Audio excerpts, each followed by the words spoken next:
Good morning. आज हम देखेंगे कि एक जो गवर्नमेंट एम्प्लॉय होता है उसको साल में कितनी छुट्टियां मिलती हैं। वो चाहे आरएमएस में काम करे, अगर मान लीजिए पोस्ट ऑफिस में काम कर रहा है, पोस्ट ऑफिस पोस्टल में काम कर रहा है या आरएमएस में काम कर रहा है। चूँकि मैं पोस्ट ऑफिस में काम करता हूँ तो मैं पोस्ट ऑफिस के बारे में बताऊँगा। बाकी ये सभी विभाग पे लागू होता है, छुट्टियाँ सबको सेम मिलती है। ठीक है, तो चलिए देखते हैं। देखिए, पहला गवर्नमेंट हॉलीडे ये 17 दिन का होता है जो फिक्स होता है। जैसे मान लीजिए दशहरा हुआ, दिवाली हुआ, होली हुआ, ठीक है, 26 जनवरी हुआ, 15 अगस्त हुआ, ये सब गवर्नमेंट हॉलीडे हैं। ये इस दिन पूरे भारत सरकार के या सेंट्रल गवर्नमेंट या राज्य सरकार के सभी ऑफिस बंद होते हैं। ठीक है, इसमें एक आध दिन, एक दो दिन आगे पीछे ये हो सकता है, जैसे कम भी हो सकता है। जैसे क्या होता है, कभी कभी क्या होता है 26 जनवरी आपका संडे के दिन पड़ गया, 15 अगस्त संडे को पड़ गया, या फिर दिवाली संडे को पड़ गया, तो उसमें ये चीज़ मतलब कम हो जाता है एक दो दिन। ठीक है, क्योंकि वो संडे में भी काउंट होगा और आपका त्यौहार जो गवर्नमेंट हॉलीडे देता है उसमें भी काउंट होगा, तो वो मतलब घट जाता है। ठीक है, बाकी 17 फिक्स है, अगर संडे ना पड़े तो ये 17 फिक्स होता है। ठीक है, फिर एक होता है आरएच, जिसे रेस्ट्रिक्टेड हॉलीडे बोलते हैं।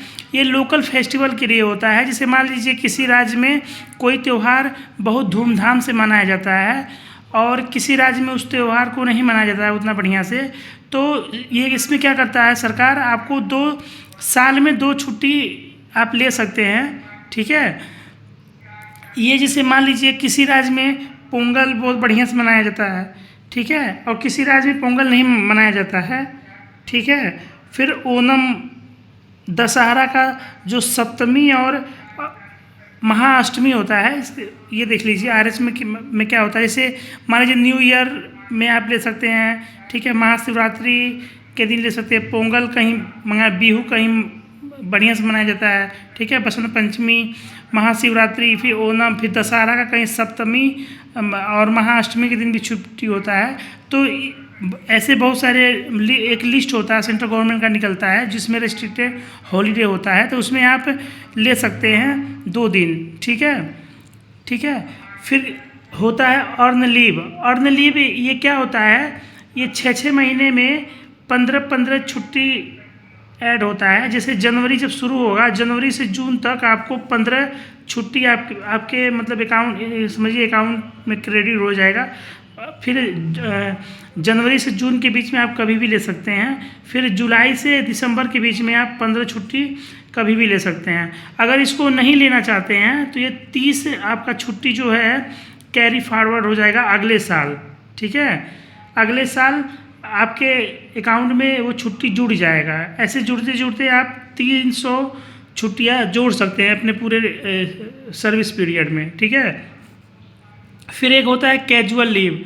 ठीक है, कैजुअल लीव आप साल में 8 मिलता है, कभी कभी 9-10 भी होता है, नेट पे आप सर्च करेंगे तो मिनिमम 8 आप जोड़ के चलिए। ठीक है, ये आपके जैसे नया साल शुरू होगा 1 जनवरी, आपके अकाउंट में आपके क्रेडिट हो जाएगा। आप इसको कभी भी ले सकते हैं। ठीक है, जैसे मान लीजिए कोई तबीयत ख़राब हुआ, आज में कोई इमरजेंसी है, कोई ठीक है, कुछ मान लीजिए कहीं जा रहे हैं, ऑफिस दूर है, आ रहे हैं, कुछ गाड़ी का इशू हो गया, ठीक है, तो ये आप ले सकते हैं। ठीक है, ये ध्यान रखिएगा, ये कैरी फॉरवर्ड नहीं होता है। 8 है, अगर आप 8 नहीं लिए तो अगले साल ये समाप्त हो जाएगा। ठीक है, लेकिन ये जो है ईएल आपका जुड़ता है, ये नहीं जुड़ेगा। फिर एक होता है हाफ पे लीव। हाफ पे लीव मतलब ये होता है, जैसे मान लीजिए आपका तबीयत ख़राब है, आप मेडिकल लगा के ले सकते हैं, लेकिन इसमें ये होता है कि ये आधा जुड़ता है। जैसे 1 दिन का ड्यूटी 2 दिन का ड्यूटी का मिला के 1 होता है, यानी 20 होता है। तो चूँकि ये हाफ होता है तो इसको 10 होगा पूरा टोटल। ठीक है, ये मेडिकल पे मिलता है, 10 ये हो गया। अब देखिए कुछ पोस्ट ऑफिस जैसे डिविजनल ऑफिस और रीजनल ऑफिस, ठीक है, सर्कल ऑफिस, जहाँ आपका सैटरडे और संडे छुट्टी होता है, वहाँ पर आपका सैटरडे और संडे दोनों जगह छुट्टी होता है। चूँकि एक साल में सैटरडे 52 पड़ता है, संडे भी 52 पड़ता है, तो कुल मिला के आपका 110 दिन ये हो जाता है सैटरडे संडे का।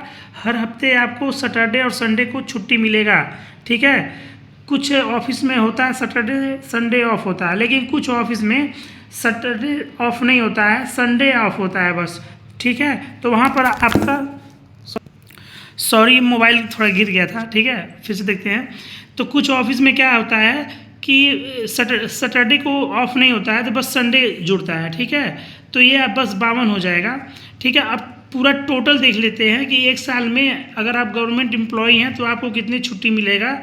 तो सबसे पहले बात करते हैं जहाँ पर सैटरडे और संडे दोनों दिन ऑफ होता है, तो आपको एक साल में 171 दिन आपका छुट्टी मिलेगा, ठीक है, नियम से।